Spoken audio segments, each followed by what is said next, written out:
Welcome back to the deep dive.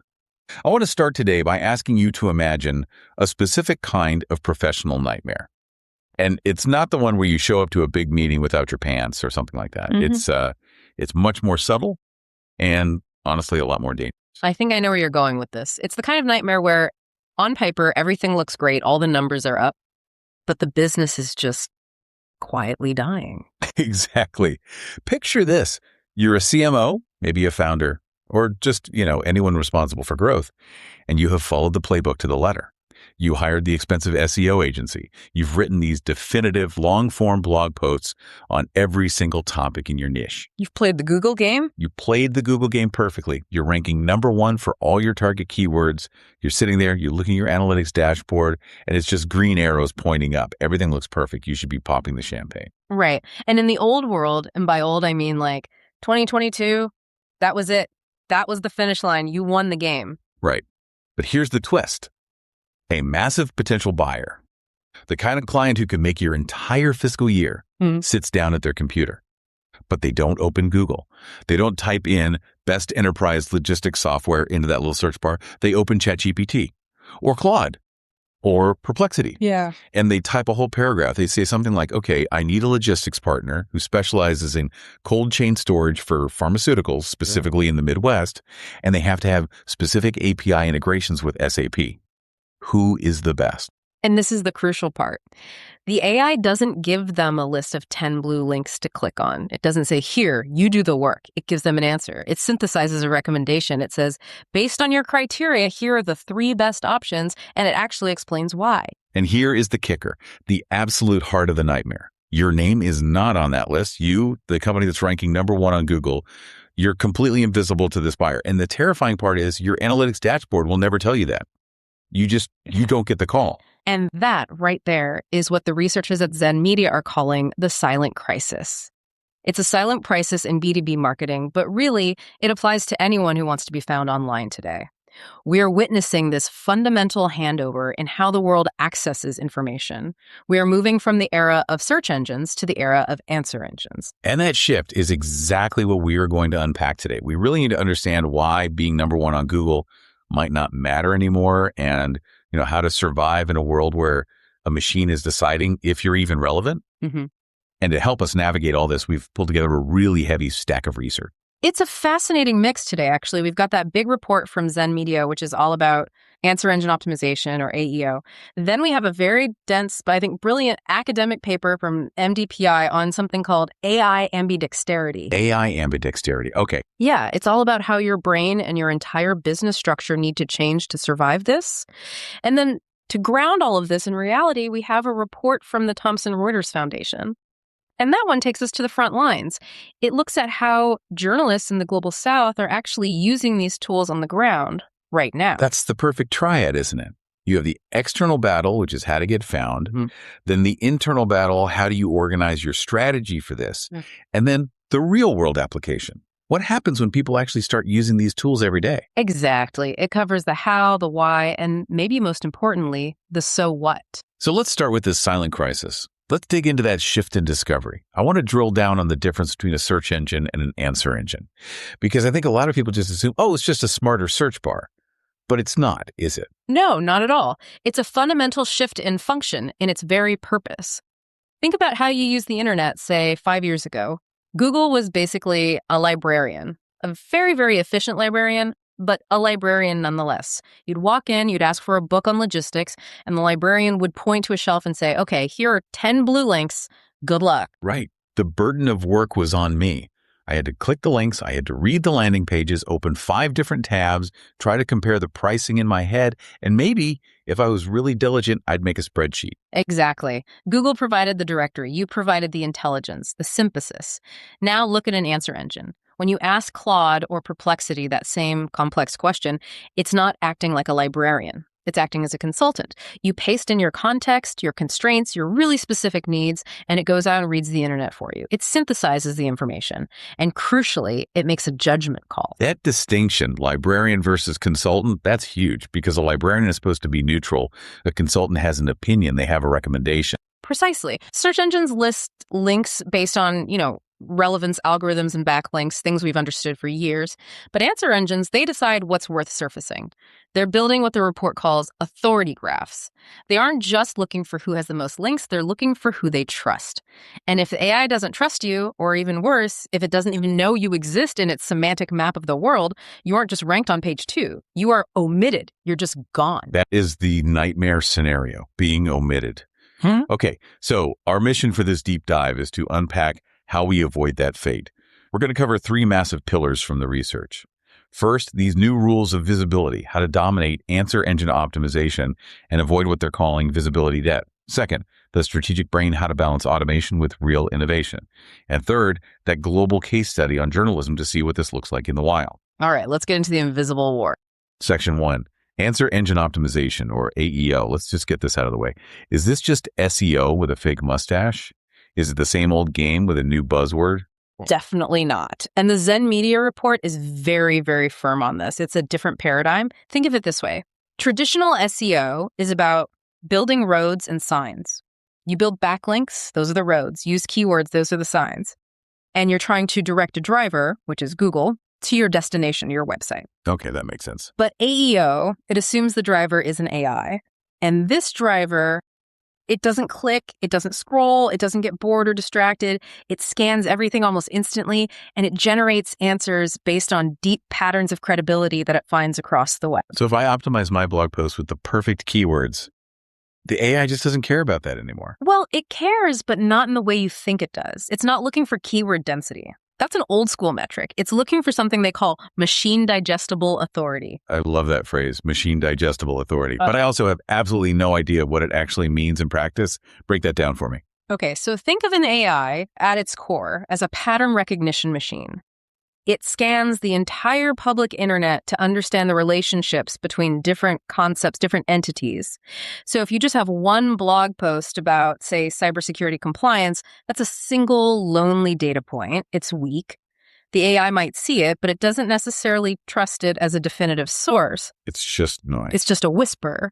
To build authority that a machine actually respects, you need what Zen Media calls an authority hub. An authority hub. Is that just a fancy new age word for a blog? No, it's more of a content ecosystem. It's a different architecture. Let's stick with our logistics example. If you want the AI to recommend you as the go-to expert on cold chain storage, you don't just write one post. You need a foundational guide, the ultimate guide to cold chain logistics.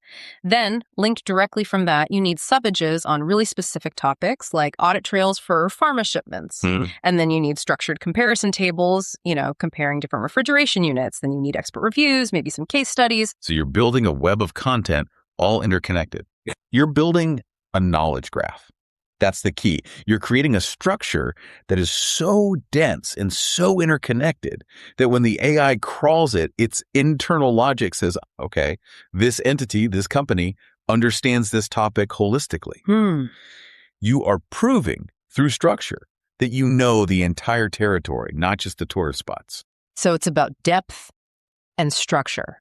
And that brings us to the next key concept from the report. Intent repetition. In the old SEO days, we talked about keyword stuffing. You'd just put best running shoes in the text 50 times until the sentence was basically unreadable. Oh, yeah. Guilty as charged. We all did it. Yeah. But the AI sees right through that now. In fact, it's actually detrimental. It's a negative signal. Intent repetition is. It's different. It's smarter. It means you show up repeatedly on the same problem set, but with different angles and different formats. Okay, give me an example of that. All right, so take that logistics company again. You don't just repeat the word logistics over and over. You write an article that answers the beginner's question. How do I even start shipping pharmaceuticals safely? Then you write a deep technical white paper that answers the engineer's question. What are the details of the API integration for cold chain monitoring? Then you create a case study that answers the budget holder's question. You're answering the user's intent. I need to move these goods safely and efficiently across every possible variation of that problem. You're basically teaching the AI, whenever someone has this specific problem, we are the leading voice. We are the answer. That makes a lot of sense. You're not just repeating words, you're repeating your presence as the solution. You're creating a pattern that says, when people ask about X, this brand is always part of the answer. Now, the source material also mentions an update to a concept we know really well. EAT. Experience, expertise, authority, and trust.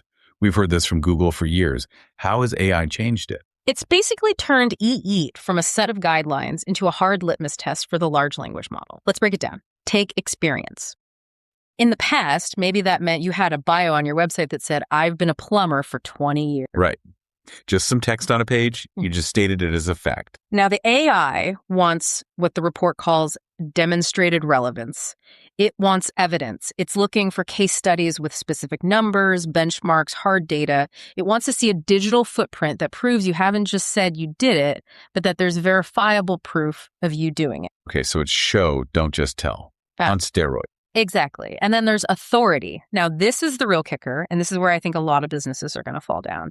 The Zen Media report is, well, it's brutal on this point. It says AI trusts third parties more than it trusts you. Really? Even on my own brand terms? Yeah. When talking about my own company? Absolutely. Think about it from the AI's perspective. You can say you're the best on your own website all day long. The AI is trained to see that as what it is. Marketing fluff. It's biased data. But if Forbes or Tech Republic or G2 or some respected niche industry journal cites you, that's a signal. That's what's called earned media.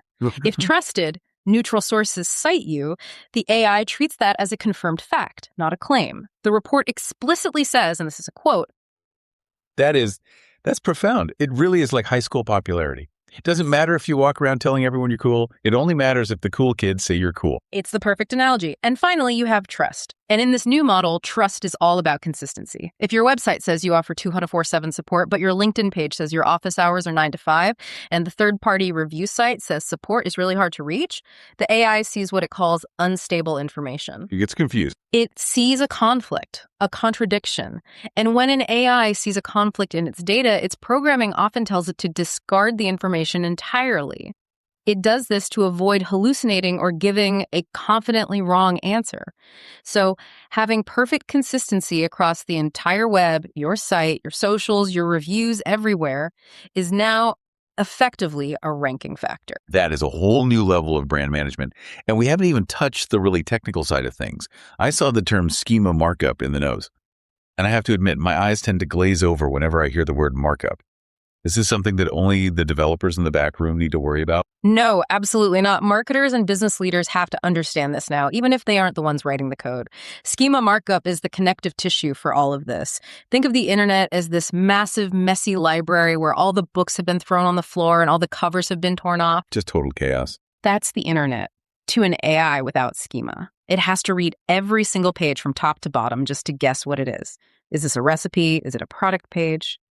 Schema is you putting a digital sticky note on your content that explicitly tells the machine, hey machine, this page is a comparison article. This entity is a vendor. This number is a price.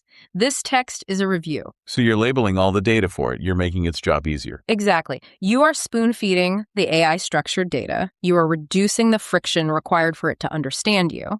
And the research shows that if you make it easy for the machine to digest your content, it is statistically much more likely to use your content in its generated answer. Okay, so let's say we do all of this. It's a mountain of work. We build the authority hubs. We go out and get the press coverage. We fix all the schema on our site. How do we know if it's actually working? We can't just look at Google Analytics and see a line item for referral from ChatGPT.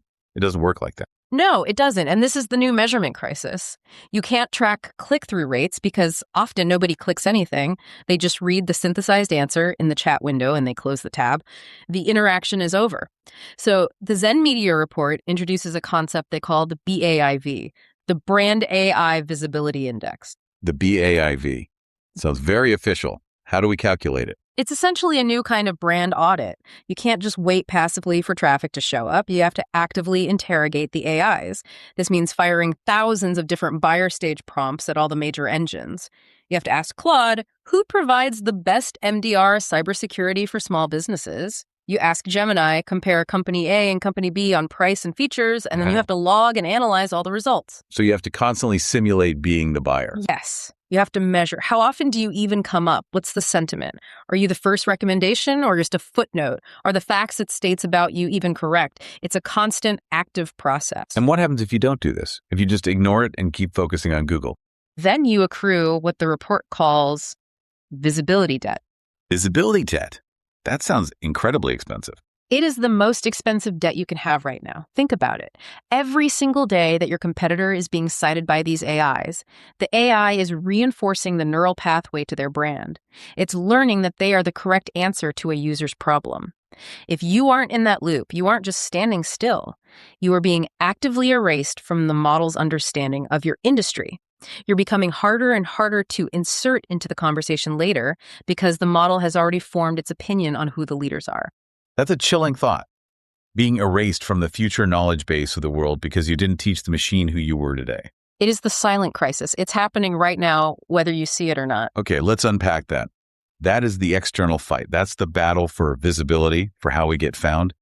But once we have the technology, once we're trying to play this game, how do we actually run a business in this environment? Because it really feels like the ground is shifting under our feet every single day. And that takes us perfectly into our second pillar, the strategic brain. Now we're looking at that academic paper from MDPI that discusses a concept called AI ambidexterity. Ambidexterity. So being able to use your left and your right hand equally well. Exactly. And in a business context, it's about addressing this fundamental tension. To survive, organizations need to do two completely opposing things at the same time. On one hand, you have what they call exploitation. Exploitation, that sounds a little negative. In this academic context, it just means exploiting your current assets and advantages. It's the routine use of AI, standardization, automation, making the ship run faster. It's using AI to cut costs, to write emails faster, to process invoices more efficiently. Efficiency play, the Yeah. classic, do more with less. Right. And most companies, honestly, they stop there. They deploy Microsoft Copilot and say, great, we've saved 10% on labor costs. We're done with our AI strategy. But the paper argues that if you only do that, you will eventually die because sooner or later, everyone does that. It just becomes table stakes. So on the other hand, you need exploration. And what is exploration in this context? What does that look like? This is the innovative use of AI, creative emergent applications, finding brand new markets, using AI to invent products or services that literally did not exist before. It's not about making the ship faster. It's about building a completely new kind of ship. So you have to optimize your old existing business while simultaneously inventing the new one, and you're using the same core technology to do both. Yes, that's the ambidexterity. And the paper argues that true strategic flexibility comes from balancing these two. If you focus too much on innovation and exploration, you get paralysis. There's too much ambiguity, nothing ever gets done. But if you focus too much on routine and exploitation, you get what they call foreknowledge, which is where you deny uncertainty, you assume the future will be like the past, and you just optimize your way into obsolescence. You need both in balance. That sounds great in theory, but how do you actually do it? The source mentioned resource orchestration, which sounds a bit like conducting an orchestra, but with software and data. It's a great metaphor. Because you can't just buy a bunch of AI tools and plug them in. You have to actively orchestrate your company's resources. The paper breaks it down into 3 stages. First, there's structuring. This is acquiring the assets you need, getting the right data, the right tech. But, and this is a really key part a lot of people miss, it's also about divesting. Divesting, you mean getting rid of stuff? Yes.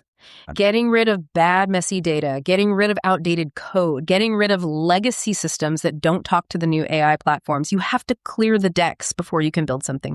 Okay, so we structure our resources. What's the next step? The next stage is bundling. This is where the real magic happens. You combine different resources to create new capabilities.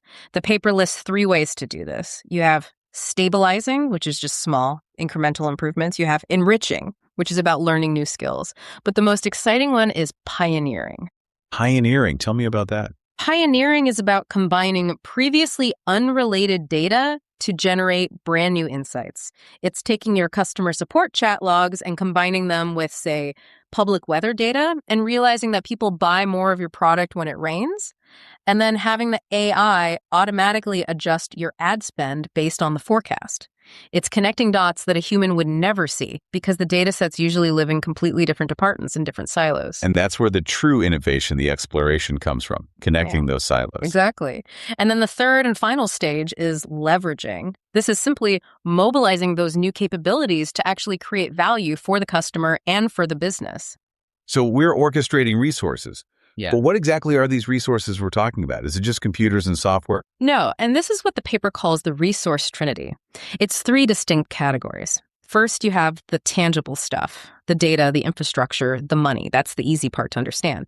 Then you have the human resources. Yes, the technical skills to run the AI, but just as importantly, the business skills. You need people who understand the business problems and the AI capabilities. But the third one is the most important because it's the hardest for your competitors to copy. Intangible resource. Intangible, like what specifically? Things like your organizational culture, the synergy between your teams, and something the paper calls risk proclivity. Risk proclivity. Basically, how willing is your team to try things and fail? If you have a corporate culture that punishes every mistake, you will never achieve AI ambidexterity. You will never get innovation or exploration. You will only get safe, routine automation. Your company culture is actually a critical resource that determines whether your entire AI strategy will succeed or fail. That's fascinating. We usually think of AI as being about code and algorithms, but you're saying a huge part of it is actually about culture. The code is becoming a commodity that anyone can buy. The culture is the competitive advantage you have to build. But with all this speed and all this risk and innovation, how do we keep the wheels on the car? The source mentions governance, which usually sounds like the boring part where the lawyers come in and slow everything down. It can feel like that, but it's the boring part that saves your company's life. And it's not just about compliance anymore. Responsible AI governance is what creates trustworthy AI. What does that look like in a practical sense? The paper breaks it down into a few types of mechanisms. You've got structural mechanisms like having an AI council or an executive sponsor. Someone has to actually be in charge. Then you have procedural mechanisms, which are your standards, your compliance monitoring. And finally, relational mechanisms, which is all about communication and training. Why does this matter for the bottom line? Why should a CEO care? Because trust is now a currency. If your AI hallucinates and promises a customer a massive refund you can't actually give, you lose money and trust. If your AI is biased and discriminates in your hiring process, you get sued. Good governance isn't red tape. It's the guardrails that allow you to drive fast without driving off a cliff. And what's more, it attracts top talent who want to work somewhere responsible, and it retains customers who are increasingly skeptical of tech. Good governance is actually an accelerator, not a brake. Exactly. It removes the fear of deployment and lets you move faster with confidence. Okay, this is great. So we've covered the external marketing battle, how to be found. We've covered the internal strategic battle, how to be ambidextrous. Now, I want to ground all this. We have this report from the Thomson Reuters Foundation. It's looking at journalism, specifically in the global South. And this feels like where the rubber really meets the road. It really is. We so often talk about AI in these very Silicon Valley terms, SaaS products, startup valuations. But this report gives us a raw snapshot of how journalists in places like Africa, Latin America, and Asia are using these tools right now, today. And the very first thing that just jumps off the page is the adoption rate. Yeah, it surprised me. There's this lingering stereotype that emerging economies might be, behind on new tech adoption. That stereotype is completely false here. The survey found that 81.7% of journalists in the global South are using AI in their work. Nearly half of them use it daily. Wow, that's a massive number. What are they using it for? Pretty much everything. Drafting articles, editing copy, transcription, translation, even fact-checking. And ChatGPT is by far the dominant tool. They're using it to punch above their weight, to be more efficient in newsrooms that are often chronically under-resourced. So it's a huge force multiplier for them. But I feel a but coming, isn't there? There is a very big but. The environment they're operating in is essentially the Wild West. The Wild West. How so? Get this. 79.1% of the journalists who responded said their workplace has no official AI policy whatsoever. Wait, hold on. Nearly 80% have no policy. But you just said over 80% are using it. Exactly. So you have the situation of almost widespread adoption with almost zero institutional regulation or guidance. Everyone is just winging it. The report says most users are self-taught. About 57% just figured it out on their own. And their employers are largely neutral or passive. They aren't banning it, but they certainly aren't guiding it either. That sounds like a recipe for absolute disaster. Well, it creates huge, huge risks. And the biggest one the report highlights is the critical issue of bias in language. Right. Because these models, the ChatGPTs of the world, they were trained on the internet. The internet is, it's not a balanced representation of the world. Not even close. The internet is heavily, heavily skewed towards English and Western cultural contexts. The training data comes overwhelmingly from the global North. So if you're a journalist reporting in Kenya or Brazil or India, and you're using a tool that was trained in California, there's an inherent bias baked into every answer it gives you. The tool might not understand local context, local slang, or critical local political nuance. It brings its own worldview to the story. Exactly. It might hallucinate facts that make perfect sense in a U.S. context, but are complete nonsense locally. So you have journalists who are coming to rely on a tool that might fundamentally misunderstand their own reality. And do the journalists know this? Are they aware of this risk, or are they just blindly trusting the output? No, they are very aware, and frankly, they are afraid. The report lists their specific anxieties, and they are very real. Number one, erosion of critical skills. Yeah. Over half, 51.4%, worry they will literally lose their critical thinking abilities. That makes sense. If the machine does the thinking for you, you stop practicing. It's like using a GPS all the time. Eventually, you forget how to read a map. It's the exact same principle. Number two, creativity loss. 54.3% fear a loss of original reporting. If everyone in the newsroom is using the same AI to help write their story, every story starts to sound the same. You get this homogenization of news. Beigification of journalism, where everything sounds like a corporate press release written by a robot. And number three, inevitably, misinformation. Almost half, 49%, worry about the tool's potential to perpetuate or even create fake news. It's so interesting because they're using it in huge numbers, but they're also terrified of it. It's a very complex, tense relationship. It's a pragmatic embrace. They know they need it to survive, to save time, to translate their stories to reach new audiences, but they can also see the cliff edge. They worry about losing the human touch. There's this strong, pervasive fear that over-reliance on AI kills the uniquely human insight that's necessary for good journalism. So is there any optimism in the report? Or is it all doom and gloom? No, it's not all doom. There is what I call cautious optimism. They see the efficiency gains, they see the power to break language barriers and get their stories to a global audience, but they are demanding regulation. They want clear ethical guidelines. And critically, they want training that is specific to their context, not just a generic course imported from the West. They don't want a Silicon Valley AI safety course. They want to know how to use AI safely in a newsroom in Lagos or Jakarta or São Paulo. That's a crucial distinction. Context matters. In this conversation, it matters more than anything. Okay, so let's zoom out. We've looked at marketing, we've looked at high-level strategy, and we've looked at on-the-ground journalism. What's the through line here? What does this all mean for you, the listener? I think it means we're in a transition period, a messy, chaotic, and incredibly high-stakes transition. In marketing, we are moving from a world of being found by humans to a world of being trusted by machines. That's a fundamental shift in how we need to present ourselves to the world. We have to organize our information so that machines can eat it so they can understand it. We have to become machine-readable.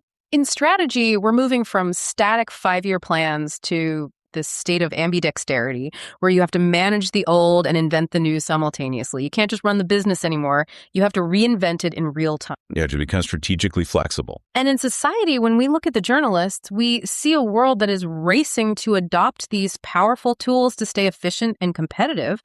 But in doing so, we're risking our core critical thinking skills and our ethical frameworks if we don't put guardrails in place fast. It really feels like the common theme here is active management. You can't just let this AI revolution happen to you. You have to actively manage your visibility. You have to actively manage your resources. You have to actively manage your ethics. That's it. Passive adoption is incredibly dangerous. Active orchestration is the only way to survive and thrive. So I want to leave our listener with one final thought to chew on. We talked about visibility debt at the beginning. That idea that if you aren't training the AI on who you are now, you're basically being erased from the future knowledge base. But the journalists, they raise a different kind of debt, a debt of critical thinking. And that's the final provocation I would offer to everyone listening. As you start to use these tools more and more, whether you're a marketer, a CEO, or a writer, ask yourself this one question. Are you using AI to enhance and augment your own critical thinking? Or are you just outsourcing your judgment to a machine that was trained on someone else's data? Are you building real signal, or are you just contributing to the noise? And if you are outsourcing your judgment, do you even know whose judgment you're borrowing? And do you trust it? That is the question to sleep on tonight. Building signal, not noise. Thanks for listening.